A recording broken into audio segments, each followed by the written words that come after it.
to quarter time. What did you say to the players at quarter time, and what was going wrong in the first quarter? Our clearances annihilated. Their pressure was fantastic. We needed to kick the ball forward, less finesse. Just some of the basics really to tidy up, and some deeper entries to put some pressure on them.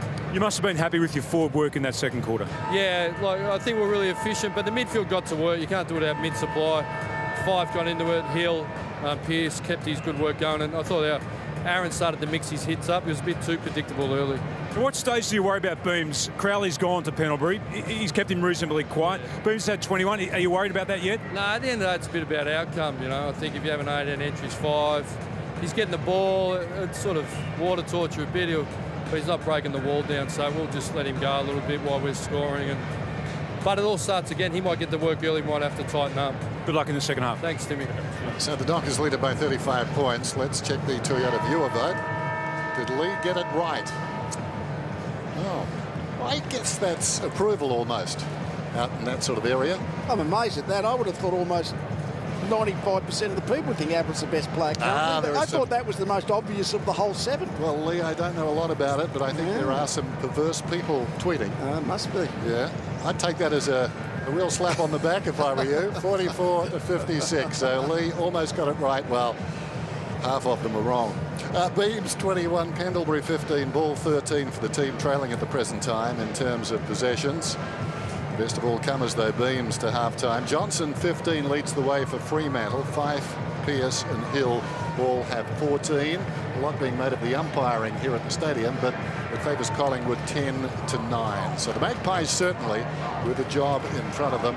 Hard to see them getting back from here, Lee. I mean, it sounds terrible, but brutally honest. Well, they're forward. They just don't look like they've got any forward potency. I mean, they've got the ball in there enough. I mean, they've been inaccurate. That just sometimes inaccuracy just confuses everything. If they kicked 8 goals too, they're in the game, and they've had a lot of maybe 4 or 5 quite, well, very gettable shots that they missed, and that just puts you right out of commission. When they were going well, they just didn't convert.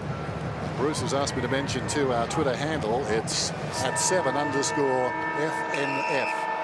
My mistake, Bruce.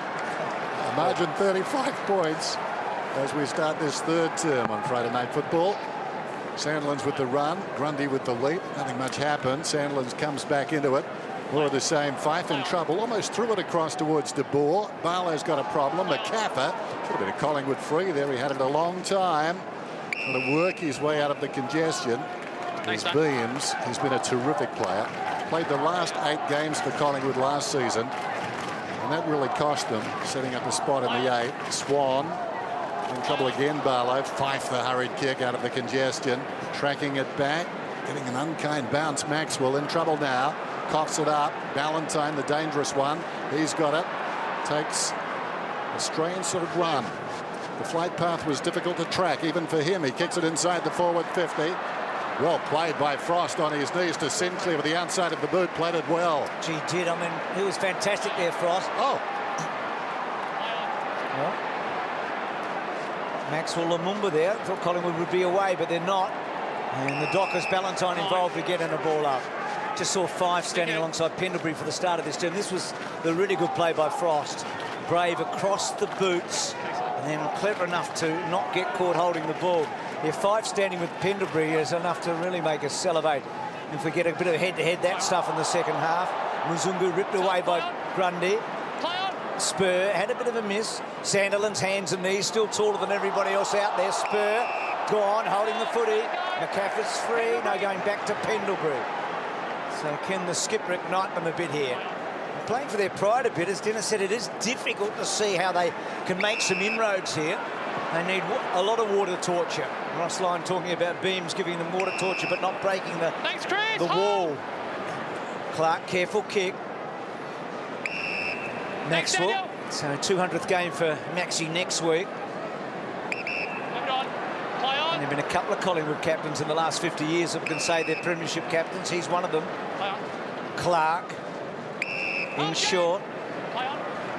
Sinclair. So they don't gain anything. They get it wide. Young was prolific early. Didn't see much of him in the second. That's a gorgeous looking kick out wide. Finds Grundy. Grundy immediately plays on 70 metres from home. Sends it down towards full forward. Witts did the hard work, missed the footy. Back goes Johnson. and just pushes it across the line, conceding a behind.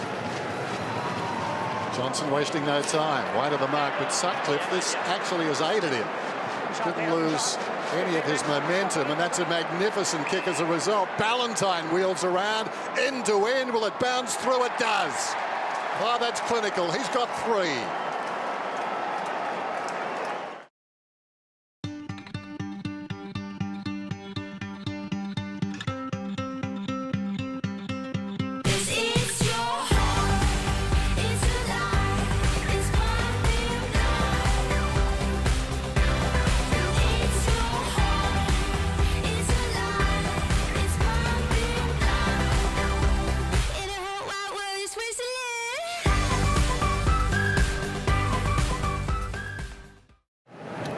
So 1 in every quarter. I mean, he had the disappointment of the grand final. It would have been a long pre-season for Ballantyne. He had a really good year last year, terrific year, but that GF stung him. So it's well over 40 minutes now since playing time since a Collingwood goal. Last 8 majors to the Dockers. This is, well, 2 stories are being told here tonight, aren't they? One about a team that might be premiership favourite, and another about a team that, oh God, suddenly it feels like a shipwreck, and it's round 1. Here's Barlow. Well done. Mundy, handball over the top. That's good stuff by Sinclair. Just had to be brave, and he did. Swan and Ballantyne together, a couple of feisty customers there. Pendlebury trying to get involved.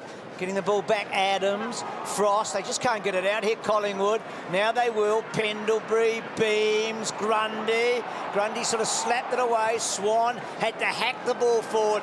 And Johnson, who Lee talked about earlier, the fact that he was all on his own for so much, and he's had more footy than any other Docker in that first half. He made a bit of a sloppy mess of all of that in the end, though. Put himself under pressure. Pendlebury, Lumumba inside the centre square, unloads. Good kick to the advantage of Witts, and he takes the mark. The defender always in trouble there, Zach Dawson. And now Witts, about 30 metres out, if that. That's what he needs to do. He's got the height, stay out position, and he took the mark. He just needs to finish now. Collingwood have got this far reasonably well, I guess, in a half of footy, but they haven't been able to do this last one. Kick is on the way, and, well, he misses out to the left. More disappointment for the Collingwood fans. It really saps the confidence. It takes so much effort just to get control of the game when you're playing against Fremantle that you really do need to take your opportunities. And when you miss a relatively easy one like that, a collective sigh comes across the teammates, and you've just got to back yourself up. Both the Fremantle ruckmen in that pack. Sandilands takes the mark. Hanneth was there as well. Another wrinkle. Ball comes down just beyond the wing to Mzungu. Looks to the middle. Running his Barlow. The kick just held him up a fraction. Goes to Pearce. He should gobble this one up on his left foot. Pearce misses. Lets him down occasionally.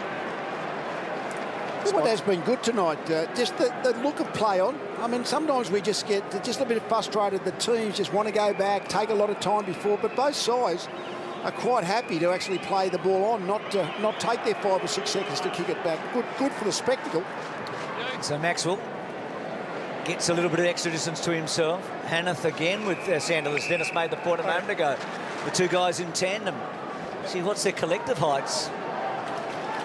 He's a big boy, young Jack. Hanneth, he's, of course, Clark waiting in the wings, and Griffin's injured at the moment, so they've got some firepower. They've got Sandilands. Gee, Walters read that well, and then caresses the ball to full forward. Pavlich getting back. Well done, Brown. Sandilands and Frost. Frost kept his head over it again. Barlow tried to ride it to Bohr. Well played, Mzungu. Played it brilliantly. What a goal. Heavy traffic, you betcha. See Walters come through there. It's a beautiful take. And then their structures, they're so well disciplined. Out the back. Kick the goal. Do the basics exceptionally well, Fremantle. 68 plays 22. On the way down, Witts got a hand to it. Fife goes after it. Coming over the top is Ball. The ball is still in there, and the crowd chant Ball. Witts, big body, missed the footy. Fife didn't. Kicks inside the forward 50, and Sandilands comes out and takes the mark. Plays on immediately to Mundy. Mundy just cruising past. And they're punishing Collingwood. Lee, right now, are you thinking how good a Fremantle, or are you thinking how bad a Collingwood? Oh, I think Collingwood already, when what Jesse White didn't play and Ben Reid didn't play, they were going to be very short. And really, the game might have been different, I reckon, if those two players were playing. So I think it's a little bit of that as well, Bruce. Good side against a side a little undermanned. Pearce, Crowley, Hill, out wide, Ballantyne and Sinclair. Ballantyne over the ball, back to Hill. Hill sweeps the handball out wide, Crowley. Back to Mundy. Mundy inboard, just misses the target. Witts getting back. Handball, a little sloppy. Langdon was impressive early. And then gets it to Frost. A couple of their youngsters.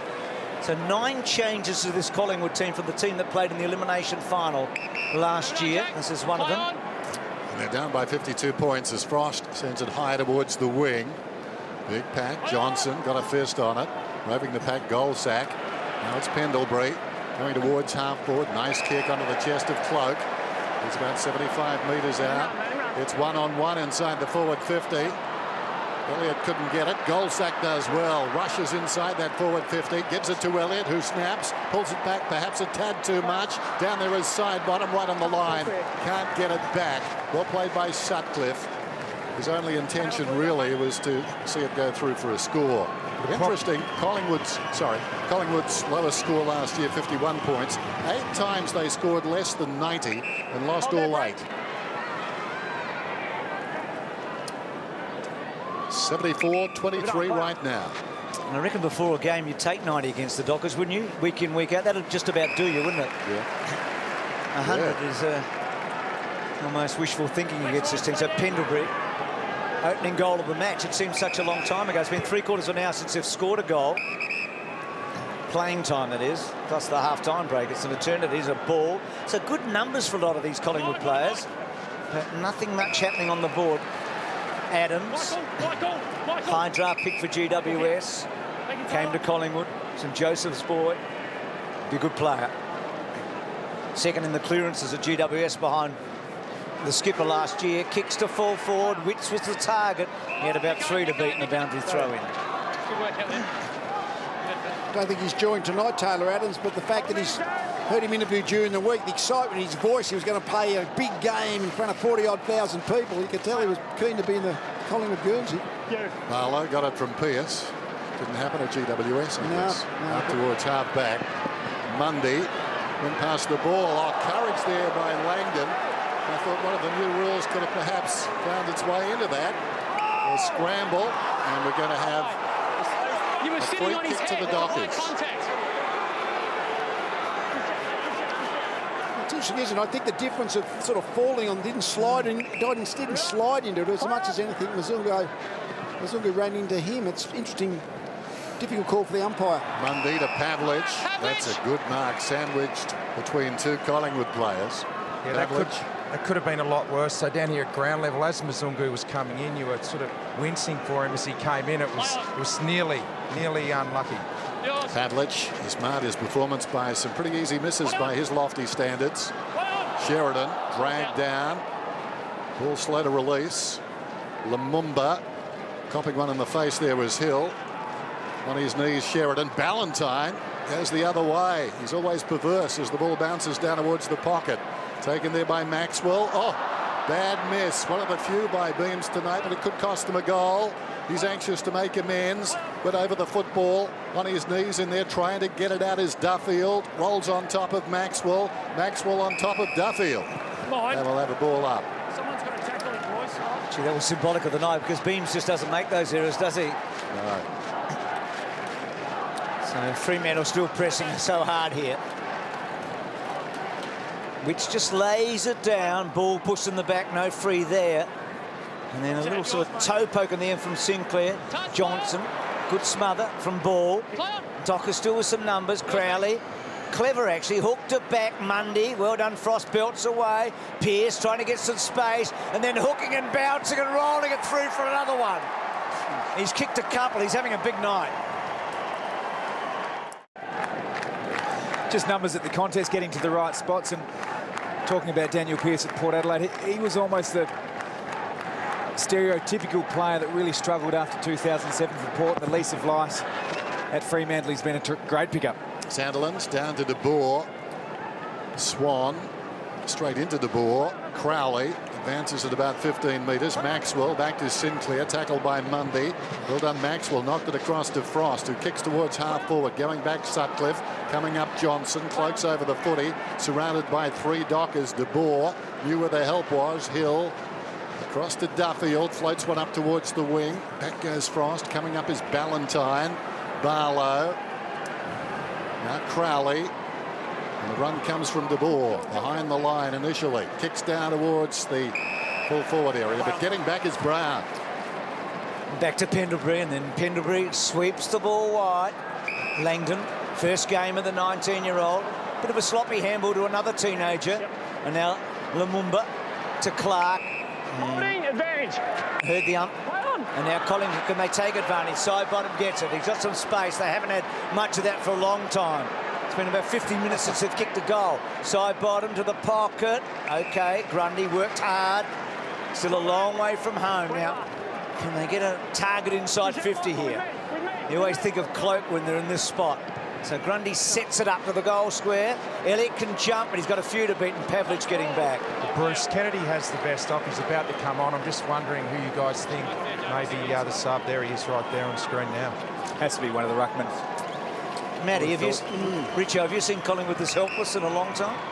Yeah, quarter time you thought, gee, they're right in this contest tonight, but they've just been strangled since then. Only 15 or 16 inside 50 since quarter time. Pearce got it from Pavlich. Trapped cleverly by Pendlebury. Soccer's back inside the centre square. Brown, Grundy, Pendlebury, Lumumba. Goes down towards half forward. Now they can make something of this. Ball, McCaffer just loops it inside the 50. Caught them on the way back, Collingwood. Well done. And Beams has taken the mark about 40 metres out. Interesting. Fremantle kicked 302 goals in the qualifying rounds last season. If we were basing the competition on goals kicked, they would have finished 9th. 72 goals behind the number 1. That was Hawthorn. So 302 and 72 the difference. That's quite a percentage. It tells you the way they go about their business and what the priority is for them. Here's Beams. Steps inside the 50. Kick is on the way. He's been very good tonight. This kick is way off, this time to the right-hand side. Out of bounds on the full. Incredible. 8 set shots for Collingwood for 1 goal. They've had about 3 out of bounds on the full there. So Clark off. So Kennedy on. He'll provide a bit of run. As Walters hasn't hit the scoreboard tonight. Pavlich's hands are good. I mean, they've been good for how many seasons is it now, Pavlich? Let's have 15. a look. Yep, 15 along. But they're slick again tonight. He looks in fine fettle, doesn't he? As Den said, if he'd kicked a couple earlier, he would have had 3. He's kicked the 1, but he missed a couple you'd expect him to get. Spur. McFarlane. He's a hard man to score against McFarlane. Just 7 goals against him directly last year. Johnson. And Johnson with that low raking kick, Mzungu. Or Sutcliffe, I should say. So just playing it completely on their terms. Duffield in the pocket, little kick to Crowley, and Buckley's not going to like that. They're flowing the ball. This has got a different look, this game, than many of last year, where the ball was spread across the back line. There's a bit of actually straight line to goal going on both these teams. So Sheridan to Crowley, and yet another goal. So this is a remarkable looking scoreboard. Good stuff there, Ryan Crowley bringing it to Scott Pendlebury's attention that he kicked a goal. Scott having a bit to say in his own defence. Grundy knocks it straight to Hanneth, stolen away by Walters. Down goes Crowley. Walters just can't find the handle, but he's going to get a free kick. So Walters alongside those centre circles. Just lays it off. Mundy hasn't seen a lot of the footy. Sets it up. Sandilands hard to beat here. Well played by the smaller man Langdon. Roving the pack Sinclair into the path of Lumumba. Well, he and Grundy Well, they had their battles, if the truth be known, and Turvey eventually goes towards the outer side, tracking it back close to the boundary line as goal sack, pushed across by Dawson. You know, towards the end of the game, we actually do our tomorrow's headlines. Can I do it early? The Collingwood supporters will all be asking, why did we sign Buck so early? Well, there'll be a fallout, won't there? I mean, it's round one, it's ridiculous. But I don't think the Collingwood supporters will say, oh, Fremantle were just fantastic. No, yeah, so they were restless at all credit to half-time. They were restless at half-time. So ball, but really heavy defeats in round one are not good, are they? I mean, I think of Melbourne a few years ago. I'm not putting Collingwood in Melbourne's situation, but Monday down the line. But oh, it's. But you are right. A really heavy defeat when you're starting off. You're trying to get the season up on a positive note, and you have a really big down, almost regardless of who you play. It is a significant obstacle that you've got to then overcome thereafter. And they're not playing next week, so they've got a long wait, haven't they? Yeah. At least there's a lot of membership money in. Here's Crowley from half forward, floats it down towards full forward. Brown goes back, Pavlich is with him, bounced on its point. Better recovery from Pavlich, chance for Walters, side bottom. Let Pavlich back into the frame, at least for a moment. Adams comes away, chips to midfield. In fact, it was Langdon. And now a kick from Young down towards half forward. Knocked away from Cloak. Brilliant work by Goldsack, and again, bit a couple of them.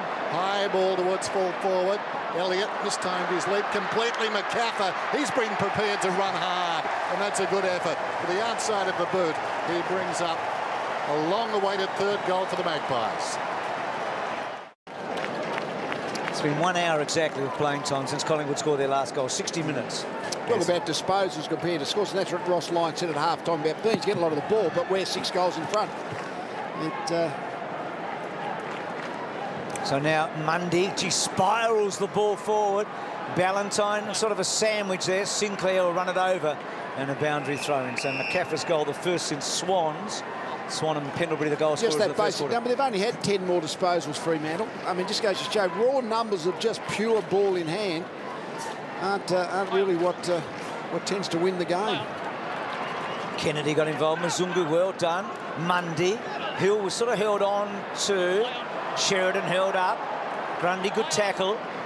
Pendlebury fishes it out. Cut off by DeBorgi. He did well. Gets it to 5, and 5 blazers behind. They've looked really organised, I think, Fremantle, when a lot of the game has been played in a contest in which requires players to flick it out, but they're so well drilled and disciplined and structured. They know where their released players are, and it's been a really stark difference to that of the Collingwood side.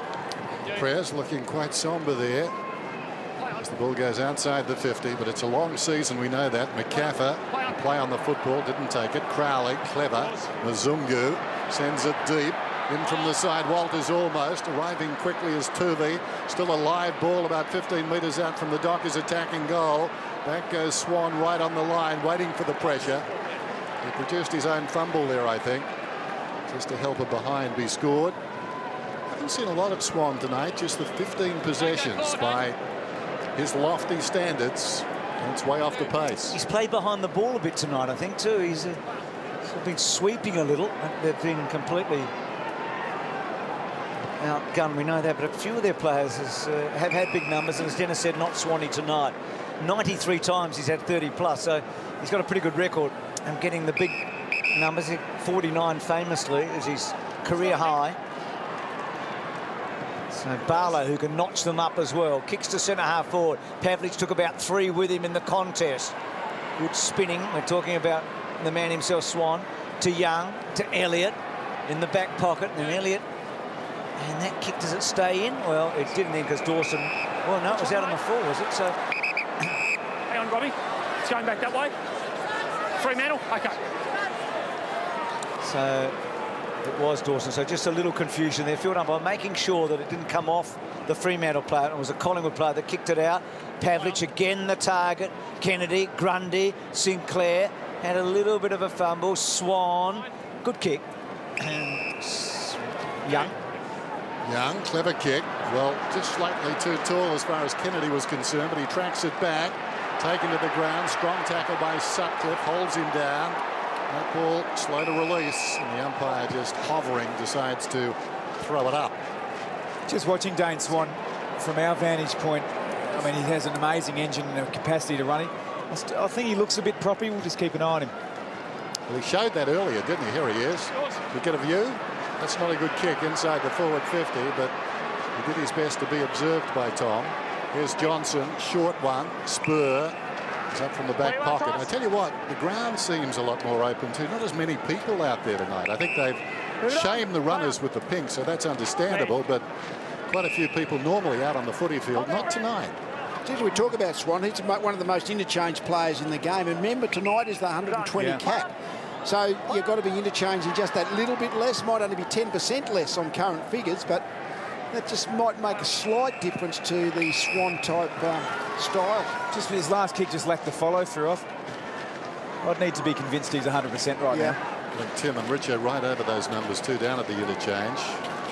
He's a difficult guy to look at when he runs because he never runs fluently, does he? But he did look at even more properly than normal there. I think waddle's the word, Bruce. That's it. You wouldn't back him if you saw him in the mounting yard, would you? But he wins a lot of races. He does. Ball getting forward. Cloak in a bit of a contest. He's been well held tonight, Cloak. Goldsacks had a moment or two. Bends his back, did pretty well. Grundy in the pocket. Still Grundy. Sweeps the handball. Side bottom, surely. Oh, the pass. Second time tonight. It's almost Collingwood's 9-in-1. Missed from 2 metres out. They just had the 16 scoring shots, but 13 behinds. It just accentuates the margin, I reckon. I mean, I sort of often think it's 16 scoring shots to 23. That's more indicative, but Fremantle just been so much better at taking the chance. Outside the defensive 50, it flies off hands. The beneficiary there is Walters. That's a clever kick if it sits, and it does for Pearce. Pearce goes down towards half forward, end-to-end stuff. We've seen that a couple of times tonight. It's going to happen again. Ballantyne eventually lays it off. Crowley gets his second.